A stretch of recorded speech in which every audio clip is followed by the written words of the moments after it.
4G Haryana YouTube channel देखने वाले सभी दर्शकों को भी जयवीर ढोला की ओर से राम राम और नमस्ते। फिलहाल भाई जो जींद का सिविल हॉस्पिटल है यहाँ पे मौजूद है और इसके बाहर भाई ये 2 दिन से धरना चला हुआ है। आप देख रहे हैं पीछे जो है 2 दिवसीय धरना प्रदर्शन स्थान नागरिक हॉस्पिटल जींद।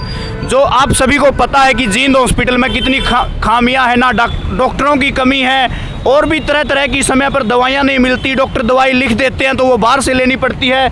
जो प्रमोद सहवाग जी हैं वो हमारे साथ मौजूद हैं और जो आप देख सकते हैं इन्होंने जो है काली पट्टी जो है अपने हाथ पर सिर पर बांध रखी है भाई। तो इनसे बातचीत करेंगे कि क्या कुछ अब तक इन्होंने डिसीजन लिया है, क्या कोई आया है यहाँ पर मिलने। तो सबसे पहले नमस्कार सर। नमस्कार जी। तो सर कब से चला हुआ है आपका धरना? ये हमारा 2 दिवसीय धरना जींद के सबसे बड़े हॉस्पिटल जो बीमार हो चुका है उसके इलाज के लिए हम सब बैठे हैं। जी जी। और इलाज इस बात का है कि यहाँ का स्थानीय विधायक जो 4 बार से जिनका परिवार विधायक है जी जी जी। और खुद अपने नाम के आगे डॉक्टर लिखता है जी जी। और आज तक वो डॉक्टरों की संख्या पूरी नहीं कर पाता है। हमारे अस्पताल में कोई मेडिसिन का डॉक्टर नहीं है। पूरे ज़िले की मैं बात करूँ जी जी। सिर्फ एक गायनोकोलॉजिस्ट है, रेडियोलॉजिस्ट कोई है नहीं। अंदर रेफरल पॉइंट बना हुआ है और 2000 से ज़्यादा ओपीडी का हमारा हॉस्पिटल है। जो सिर्फ पर्ची लेके आप बैठोगे तो लोग आते हैं और बाहर अपना अल्ट्रासाउंड एमआरआई जो भी एक्सरे कराना होता है बाहर कराते हैं। जी जी। तो हॉस्पिटल खोलने का मकसद क्या है, मैं आपके माध्यम से पूछना चाहता हूँ। 55 डॉक्टरों के सेंक्शन पोस्ट है। आज एडॉक और परमानेंट मिला के 29 डॉक्टर यहाँ पर कार्यरत हैं और उस 29 में इमरजेंसी की ड्यूटियाँ रहेगी अलग, जी जी। कोई छुट्टी पे है वो रहेगी अलग। तो एक टाइम पे इस हॉस्पिटल में 10 से 15 डॉक्टर के बीच में ही इलाज के लिए उपस्थित रहते हैं। जी जी।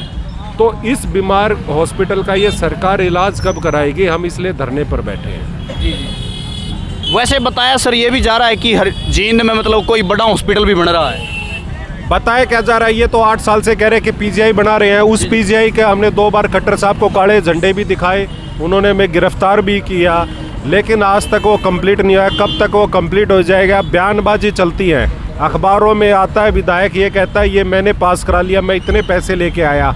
आज जींद जर्जर हालत में पहुंचा हुआ है। बेड़ा गर्क इन लोगों ने जींद का कर दिया है। सड़क के नाम पर गड्ढे हैं, पीने में सीवरेज का पानी मिक्स होके यहाँ पर घरों में जाता है। नहरी पानी की सुविधा यहाँ नहीं है। बरसात हो जाए तो पानी इकट्ठा यहाँ हो जाता है। रोहतक भिवाड़ी रोड पर 1 किलोमीटर के अंदर में 4 अंडरपास इन्होंने बनकर व्यापारियों को और जिनकी रिहायश है उन दोनों लोगों को इन्होंने आर्थिक रूप से चोट इन्होंने पहुंचाई है। तो कोई प्लानिंग नहीं है इन लोगों की। हमारे सामने 2 कॉलेज हैं, इन कॉलेज में प्रोफेसर्स, इन कॉलेज में लेक्चरर्स की कमी है। आधे लेक्चरर पे काम करते हैं। बचाओ शिक्षा में क्या किया है, ना ये खेलों में स्टेडियम जो है उसमें कोच हमारे नहीं है, ना ये खेले के लिए करते, ना ये शिक्षा के लिए करते, ना ये चिकित्सा के लिए करते। तो फिर ये काम किस लिए कर रहे हैं? हमारा जो जींद शहर है वो बुनियादी सुविधाओं के लिए तरस रहा है। इस बात के लिए हम सब यहाँ पर रोष प्रदर्शन हम कर रहे हैं। सर अगर बात करें वैसे जींद का इतिहास रहा है, जींद को रेलियों का गढ़ भी कहा जाता है और जींद को यही बोला जाता है भाई हार्ट ऑफ हरियाणा। लेकिन बात अगर हम लोग करेंगे आज भी सड़कों की हालत देख लें, मतलब एक वही गांव वाली फीलिंग यहाँ पे आती है। और अलग शहरों की बात करें तो वहाँ पर बहुत आप खुद ही कह रहे हो गांव वाली फीलिंग आती है, इसलिए तो प्रदर्शन कर रहे हैं। जी जी। कि भाई 4 बार से आप लोग विधायक हो, सिर्फ भ्रष्टाचार के अलावा कुछ नहीं किया। थोड़ी दूर मिनी सेक्रेटेरिएट है, आप तहसीलदार के दफ्तर में रजिस्ट्रियाँ कराने चले जाओ, 400 रुपये गज की रिश्वत चलती है। इधर कमेटी के दफ्तर में आप चले जाओ, वहाँ पर प्रॉपर्टी आईडी के नाम पर लूट मचा रखी है। इस शहर में लोगों को, गरीब आदमियों को सिर्फ लूटने का, उनका खून चूसने के अलावा यहाँ के विधायक ने कोई काम नहीं किया। जी जी। तो जैसे आपने ये धरना प्रदर्शन दे रखा है, कोई सरकार का नुमाइंदा आया हो, कोई तसल्ली दी हो भाई ऐसा हो जाएगा? हमने कोई नुमाइंदा नहीं बुलाना है यहाँ पे। अच्छा जी। हम नुमाइंदे के लिए नहीं बैठे, हम सरकार को चेतावनी दे रहे हैं। यदि यहाँ पर आपने ऑपरेशन थिएटर जो 1 माह से बंद है जी जी। उसका चिलिंग पॉइंट सिस्टम ठीक करके दोबारा ऑपरेशन चालू नहीं किए और यदि डॉक्टरों की संख्या पूरी नहीं करते तो बड़ा जोरदार प्रदर्शन आपके सरकार के और यहाँ के विधायक के खिलाफ हम करेंगे। जी जी। तो भाई ये जो प्रमोद सहवाग थे इन्होंने अपनी जो बातचीत रखी और इनका ये 2 दिवसीय आपने देखा होगा भाई जींद हॉस्पिटल में लगातार जो हो सकता है जो सुविधाएं बढ़नी थी वो और कम हो गई। सर कम क्या होगी, है ही नहीं। आप यहाँ थोड़ी देर पूछ लो, जो भी बाहर आता है एक पर्ची बना देते हैं, जाके टेस्ट कराया। टेस्ट का ये हाल है कि यदि कोई बीमार हो जाता, टेस्ट कराने आ गया बेचारा, वो ठीक हो जाता, टेस्ट की रिपोर्ट उसके बाद आती है। ये हालत जींद की हॉस्पिटल की है।